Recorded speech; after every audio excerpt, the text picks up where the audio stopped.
Sebelum saya memulai perkuliahan pada hari ini, baiknya saya mengabsen satu persatu mahasiswa dan mahasiswi yang hadir pada kesempatan kali ini.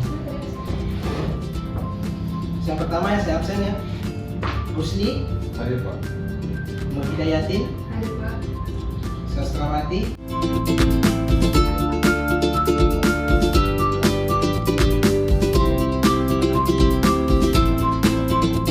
kita pada hari ini akan membahas terkait dengan tema tentang bimbingan dan konseling Islam.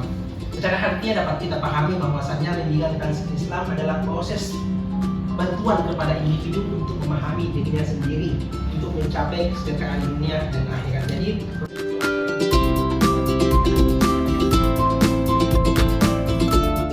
yang kedua, bahwasanya BKI memiliki tujuan utama didasarkan pada beberapa komitmen. Yang pertama adalah membantu individu mendekatkan diri kepada Allah Subhanahu wa taala.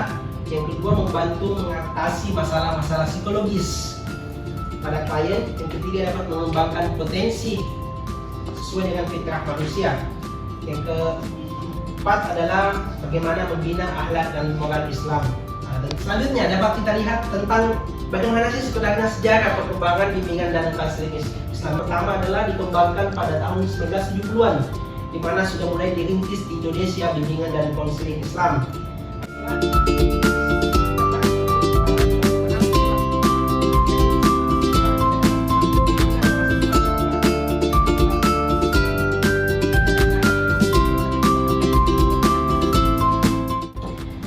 Selanjutnya, terkait dengan tokoh-tokoh pengembang dalam bimbingan konseling Islam, khususnya di Barat itu ada beberapa, bisa kita lihat di situ ada Dr.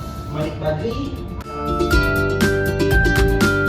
Yang keempat, bagaimana perkembangan bimbingan konseling Islam di Indonesia. Perintis pertamanya itu ada di IAIN Sunan Kalijaga, Yogyakarta.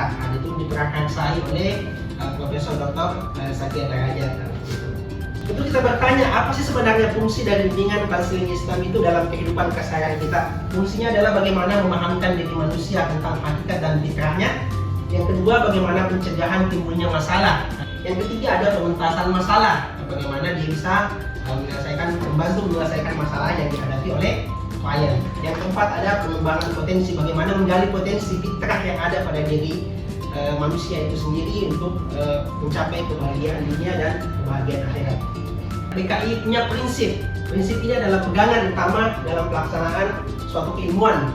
Tentu prinsip utama BKI tentu bersumber dari Al-Quran dan hadis. Yang kedua, bagaimana dia menjunjung tinggi harkat martabat manusia di dalamnya. Yang ketiga, ada keseimbangan jasmani dan rohani, ada kesehatan fisik secara fisikal, ada kesehatan secara rohani. Yang keempat, ada sebagai pembimbing spiritual mengarahkan bagaimana umat atau klien ini bisa sampai pada Tuhannya dengan menggali potensi-potensi yang ada pada diri klien seperti itu. Teknik pelaksanaan bimbingan dan konseling Islam dapat kita lihat teknik-teknik yang ada padanya itu adalah yang pertama adalah teknik nasihat atau mauizah. Yang kedua ada tazkiyatun nafs atau pembersihan jiwa dari penyakit-penyakit hati. Yang ketiga ada munajat dan doa atau memperkuat hubungan kita kepada Allah Subhanahu wa taala atau biasa disebut dengan hubungan vertikal.